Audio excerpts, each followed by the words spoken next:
Hello guys, and welcome back to the channel once again. Today we shall be taking a look at the major literary devices in the dilemma of a ghost, and we'll be concentrating on the prelude of the dilemma of a ghost. Okay, so if you are poised for something like this, make sure that you stay to the end of the video. All right, so our first extract that we have here is I am the bird of the wayside. I am the bird of the wayside. So in this extract, the simplest literary device that you can term this one is metaphor. All right, metaphor. Why is this a metaphor?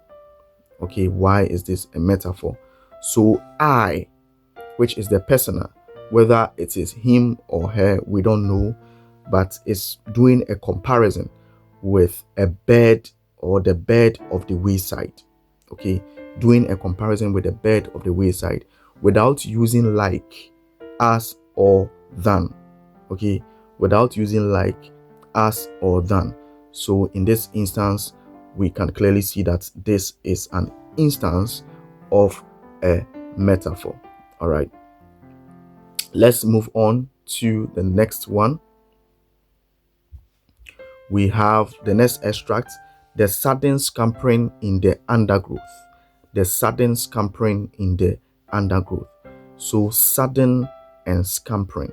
I'll give you some time. You can pause the video and guess the literary device so that we can continue at this point. Okay. So when we talk about the sudden scampering, we are looking at the literary device alliteration. Okay, alliteration. And why is this an alliteration?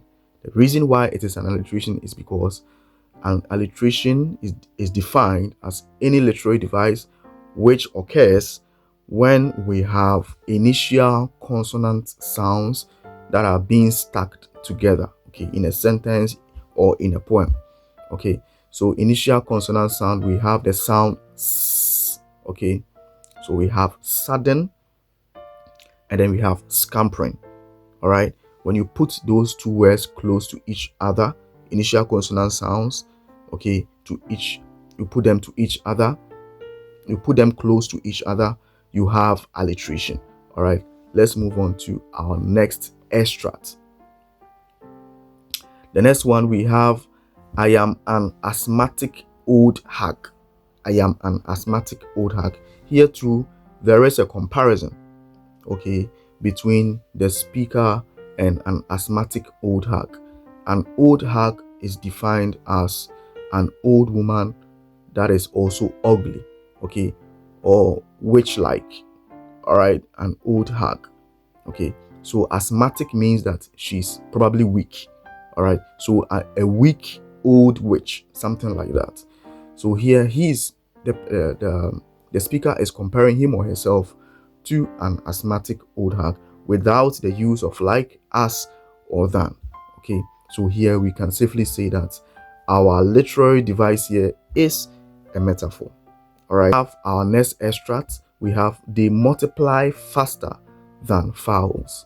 They multiply faster than fowls. Okay, so here we are also doing a comparison, okay, with the rate at which they multiply and the rate at which fowls multiply. Okay, but in this comparison, we are using the word than.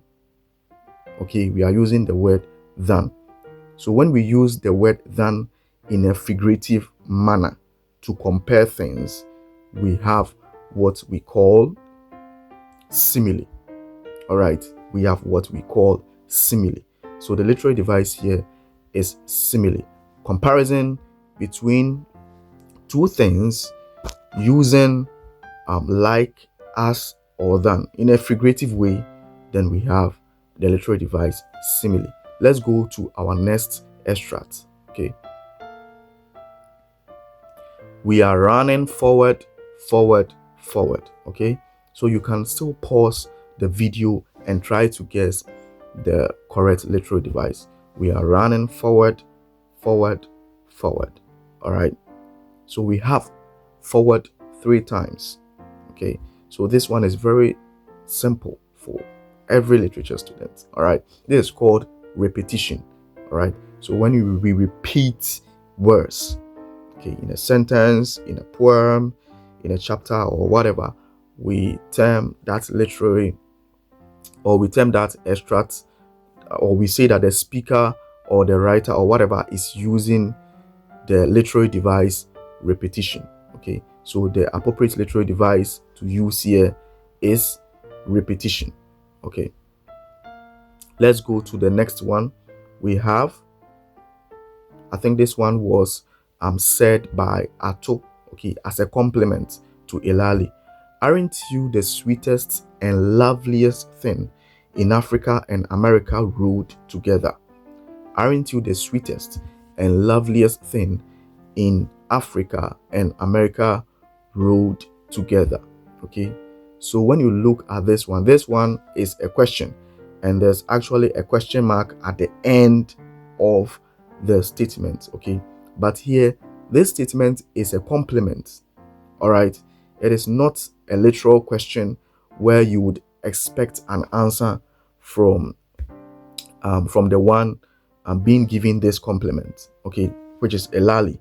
She doesn't have to answer to this compliment. So when we have something like this, we say that it's a rhetorical question. Okay, so the literary device here is a rhetorical question. What is a rhetorical question? A rhetorical question is a question which does not demand an answer from the one whom the statement is directed to. Okay, so it doesn't demand any answer, it's just a compliment.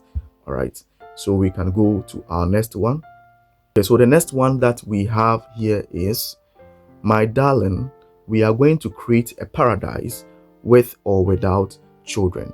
My darling, we are going to create a paradise with or without children. So in the drama, okay, Ato and Elali actually decided that they were going to have children when they were ready, okay, to have children. Okay, so they were going to marry and they were going to wait for some time before they actually have children.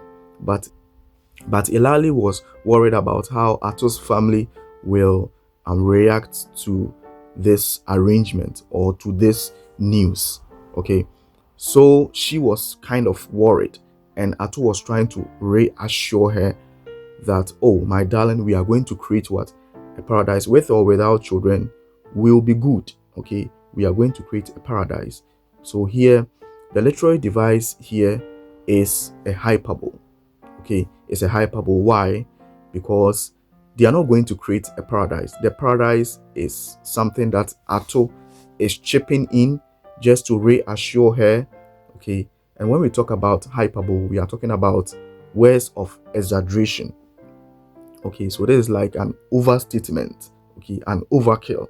Okay, so Ato is doing too much. All right, is doing too much. So another example of a metaphor, of a hyperbole, is, I will never leave my wife in a million years. Okay, I will never leave my wife in a million years. So when someone makes this statement, they are trying to make an overstatement. They are exaggerating. All right, so in this instance, we can safely say that the literary device present here with Atu saying that he is going to create a paradise with Elali is a hyperbole. Okay, I believe this is self-explanatory.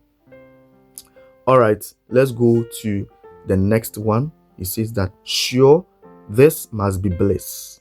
Sure, this must be bliss. So in this one also, it was, said by Elali, all right, on her visit or on her stay in Africa. Sure, this must be bliss. You can pause the video and guess the correct literary device.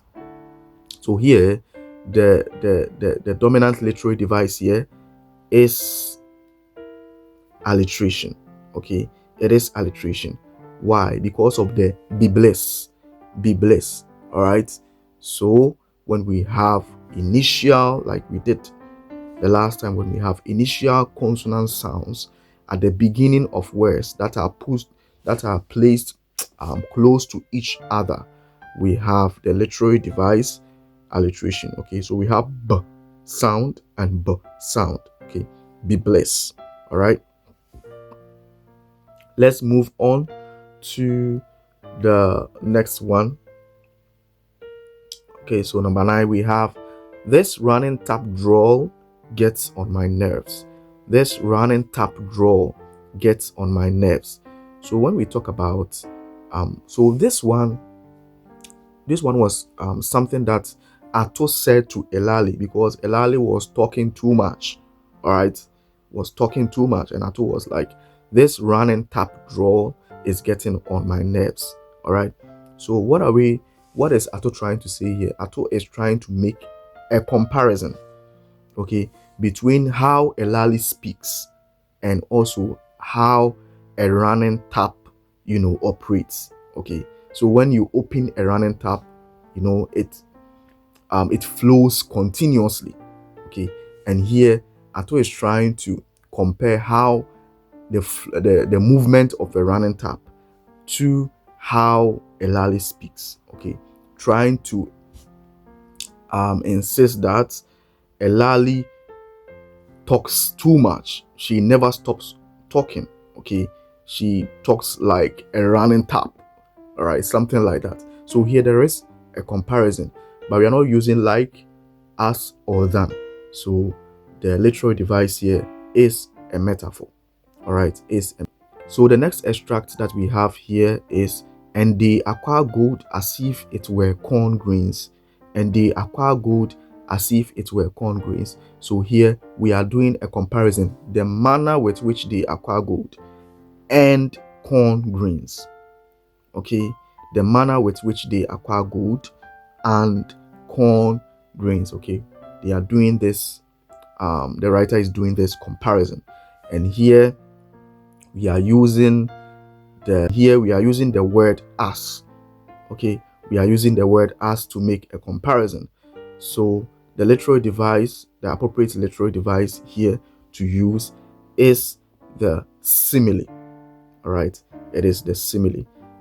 Okay, so we've come to the end of our video in the prelude.